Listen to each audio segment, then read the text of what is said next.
আজিৰ বিষয় এইটো নহয় যে ভূপেন বৰা নামৰ এগৰাকী মানুহে বিজেপিত যোগদান কৰিবলৈ ওলাইছে। আজিৰ বিষয় এইটো নহয় যে এইগৰাকী ভূপেন বৰা ডাঙৰীয়াৰ বিৰুদ্ধে এটা সময়ত বিজেপিয়ে হিন্দু ধৰ্মৰ এগৰাকী পূজনীয় ভগৱানক লাভ জেহাদী বুলি কোৱাৰ অভিযোগ আনিছিল।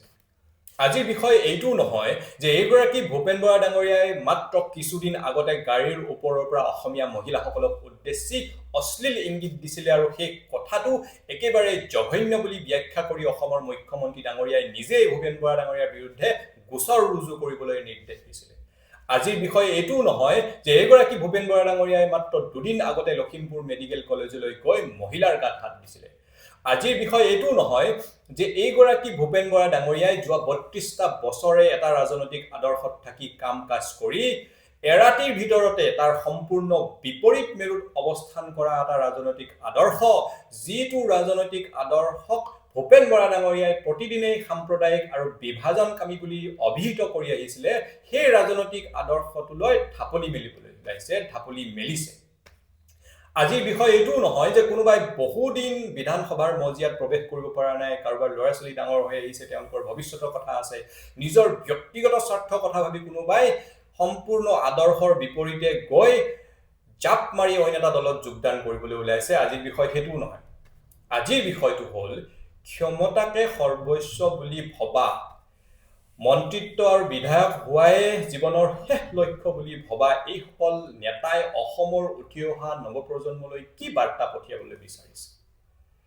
এই যে ৰাজ্য এখনত গণতান্ত্ৰিকভাৱে নিৰ্বাচিত চৰকাৰ এখন ৰাতিৰ ভিতৰতে বিধায়ক কিনি সলাই পেলোৱা হয়, ৰাতিৰ ভিতৰতে ৰাজ্যসভাত ভোটদান কৰাৰ কাৰণে ইটো দলে সিটো দলৰ বিধায়ক ক্ৰয় কৰি পেলায়, আৰু এনেধৰণৰ গণতন্ত্ৰক হত্যা কৰিব পৰা যিবোৰ কাম কাজ, সেই কাম কাজবোৰ পৰাক্ৰমৰ চানেকি হিচাপে দেখুৱাবলৈ যে মিডিয়া হাউচেছবোৰ ব্যৱহাৰ কৰা হয়, প্ৰপাগেণ্ডা বিয়পাই পেলোৱা হয় যে বিধায়ক কিনাটো এটা ভাল কাম, গণতান্ত্ৰিকভাৱে নিৰ্বাচিত চৰকাৰ এখন ৰাতিৰ ভিতৰতে সলনি কৰি ভাঙি দিয়াটো ভাল কাম, এই যিবোৰ গণতন্ত্ৰৰ ওপৰত আটাইতকৈ বেছিকৈ আঘাত কৰিব পৰা যিবোৰ কাম, যিবোৰে ভাৰতীয় গণতন্ত্ৰক নিঃশেষ কৰি শেষ কৰিব পৰা পটেঞ্চিয়েল ৰাখে, সেইবোৰ কামক যে ভাল কাম বুলি পাৱাৰৰ চিম্বল হিচাপে দেখুৱাবলৈ প্ৰপাগেণ্ডা নিউজৰ মাজেৰে দেখুওৱাৰ চেষ্টা কৰা হয়, এনেধৰণৰ বাতাবৰণে উঠি অহা নৱপ্ৰজন্মলৈ কি বাৰ্তা কঢ়িয়াই নিব?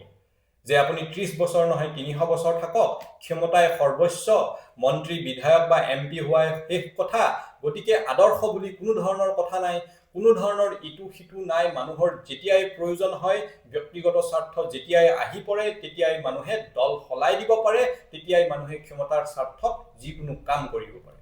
এনেধৰণৰ বাৰ্তাই যদি আমি প্ৰতিবাৰে নৱপ্ৰজন্মৰ ওচৰলৈ লৈ গৈ থাকো, তেনেহলে আমাৰ গণতন্ত্ৰই হৈ থাকিবনে?